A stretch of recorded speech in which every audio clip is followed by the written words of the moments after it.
अस्सलामु अलैकुम वरहमतुल्लाहि वबरकातुहू। नाज़रीन मोहतरम, आज की इस वीडियो में हम आपके लिए लेकर आए हैं बनी इसराइल और हज़रत मूसा अलैहिस्सलाम का एक ऐसा वाक़या जो आपका ईमान ताज़ा कर देगा। जब बनी इसराइल ने मूसा अलैहिस्सलाम को जंग के वक्त आखिर में फ़रेब दिया, धोखा दिया, तो उसके बाद अल्लाह ताला ने बनी इसराइल को क्या सज़ा दी, ये जानेंगे हम इस वीडियो में। तो मेरी आपसे मौदबाना गुजारिश है कि इस वाक़े को मुकम्मल तरीके से समझने के लिए इस वीडियो को एंड तक ज़रूर देखें, और अगर अभी तक आपने हमारे चैनल को सब्सक्राइब नहीं किया है तो उसे भी सब्सक्राइब कर दीजिए और पास में दिए गए बेल आइकन पर भी क्लिक कर दीजिए ताकि हमारे वीडियो की नोटिफिकेशन आप सब तक पहुँचती रहे।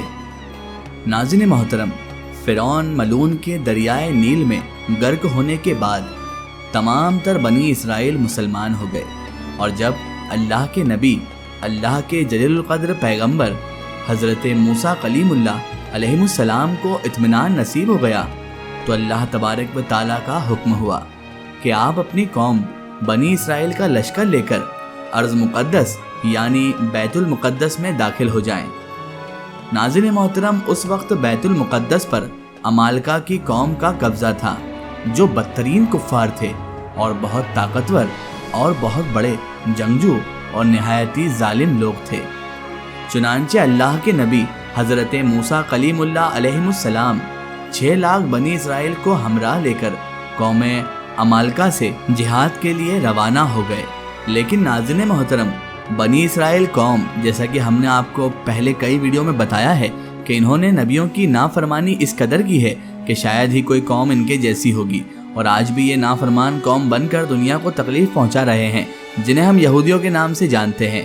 बहरहाल नाज़रीन मोहतरम, जब बनी इसराइल की ये कौम, जिनकी तादाद 6 लाख थी, बैतुल मुक़द्दस के यानी आज के फ़िलिस्तीन के करीब पहुंची, तो एकदम सारे के सारे लोग बुज़दिल हो गए और कहने लगे कि इस शहर में जब्बारीन यानी कि बहुत ही जब्र करने वाले जालिम लोग अमालिका की कौम मौजूद है, जो बहुत ही ज़ोर आवर और ज़बरदस्त हैं। इनका मुकाबला कोई नहीं कर सकता, बहुत ही जालिम कौम है। लिहाजा जब तक ये लोग इस शहर में रहेंगे, हम हरगिज़ शहर में दाखिल नहीं होंगे, और इनसे जंग करना तो बहुत दूर की बात। बल्कि बनी इसराइल ने तो हज़रत मूसा अलैहिस्सलाम से यहाँ तक कह दिया और इतनी नाफरमान हो गए कि ए मूसा अलैहिस्सलाम, आप और आपका खुदा जिसने ये हुक्म दिया है, जाकर इस ज़बरदस्त कौम से जंग करे। हम तो यहीं बैठे रहेंगे, हम इन लोगों से जंग नहीं करेंगे। भला इन लोगों से हमारा कैसे मुकाबला हो सकता है? ये तो जाबिर और बहुत ही जालिम कौम है।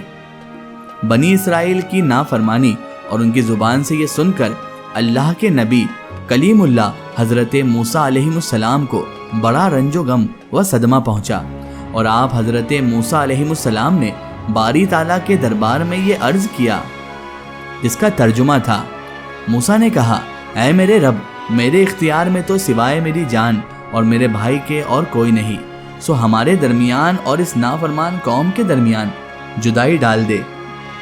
चुनांचे अल्लाह तबारक व ताला ने अपने गज़ब व जलाल का इजहार करते हुए हज़रत मूसा अलैहिस्सलाम की इस दुआ को कबूल कर लिया और फरमाया, तर्जुमा, तहकीक वो ज़मीन उन पर 40 बरस हराम कर दी गई है, इस मुल्क में सरगर्दा फिरेंगे, सो तू नाफरमान कौम पर अफसोस ना कर। इसका नतीजा ये हुआ कि ये 6 लाख बनी इसराइल लोग एक मैदान में 40 बरस तक भटकते रहे, घूमते फिरते रहे, मगर इस मैदान से बाहर न निकल सके। अल्लाह तबारक व ताला ने इनकी अक्लों पर इस तरह से ये गलबा कर दिया कि इन्हें रास्ता ही नहीं मिल रहा था, और 40 बरस तक इस मैदान में ही ये लोग भटकते रहे, लेकिन मंजिल तक ना पहुँचे और इस मैदान से बाहर ही ना निकल सके। इस मैदान का नाम मैदान तिया है, जिसे मैदान तैया भी कहा जाता है। इस मैदान में बनी इसराइल के खाने के लिए मनोसलवा नाजिल हुआ, और पत्थर पर अल्लाह के नबी हज़रत मूसा कलीमुल्लाह अलैहिस्सलाम ने अपना असाए मुबारक मार दिया, तो पत्थर में से 12 चश्मे जारी हो गए। इस वाक़े को कुरान मजीद में बार बार मुख्तलिफ उन्वानों के साथ बयान फरमाया गया है, जिसमें से सूरह माइदा में ये वाक़या क़दरे तफसील के साथ मज़कूर हुआ है, जो बिलाशुबा एक अजीम शान वाक़या है, जो बनी इसराइल की कौम की नाफरमानियों और शरारतों की ताज्जुब खेज़ और हैरत अंगेज़ दास्तान है।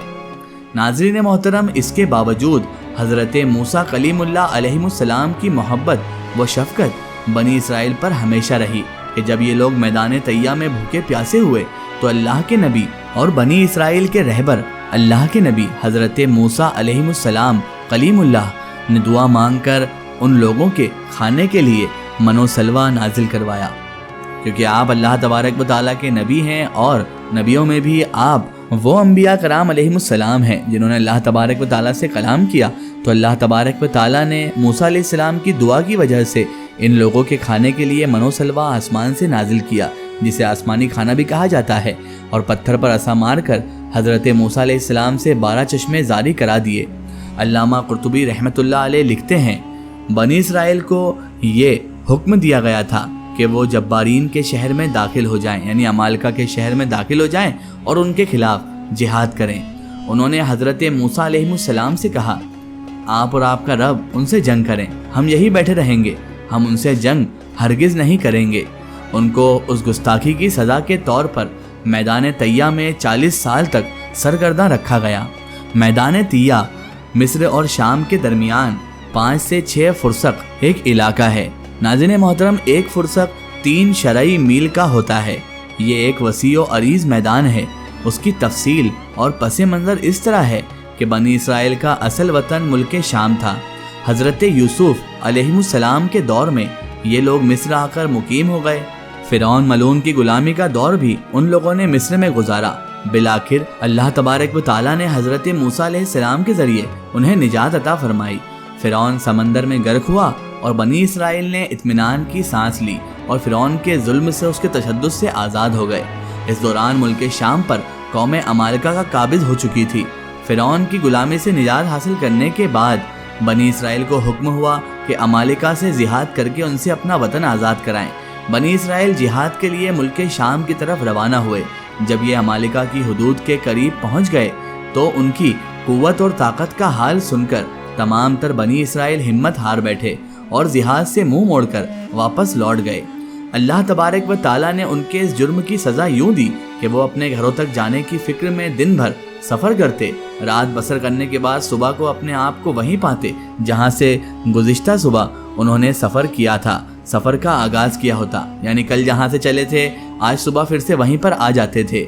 اسی پریشانی حالی کے عالم میں 40 سال انہوں نے میدان طیہ میں گزار دیے۔ اس وادی میں نہ کوئی سایہ دار درخت تھا اور نہ کوئی عمارت، نہ پینے کے لیے پانی تھا، نہ کھانے کے لیے کوئی چیز، نہ ضروریات زندگی کے دیگر لوازمات موجود تھے، یعنی ضروریات زندگی کی کوئی چیز بھی وہاں پر نہیں تھی۔ اس بے سر و سامانی کے عالم میں حضرت موسیٰ کلیم اللہ علیہ السلام کی دعا سے ان کے لیے سب سامان مہیا ہو گئے۔ اللہ تعالیٰ نے دھوپ سے بچاؤ اور سایہ کے حصول کے لیے بادل بطور صاحبہ نازل فرما دیا، کھانے کے لیے من و سلوہ بھیج دیا۔ من و سلوہ کے بارے میں مختلف اقوال ہے۔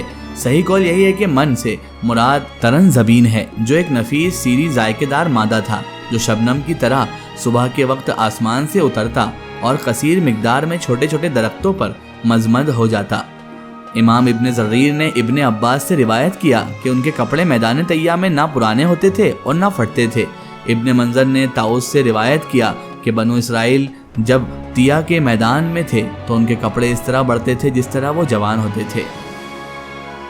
حوالہ انوار البیان فی اللغات القرآن جلد 1 صفحہ 394، علی محمد سورہ المائدہ 26، مکتبہ سید احمد شہید لاہوری۔ تفسیر تابعین القرآن مولانا غلام رسول سعیدی صاحب، المائدہ 26۔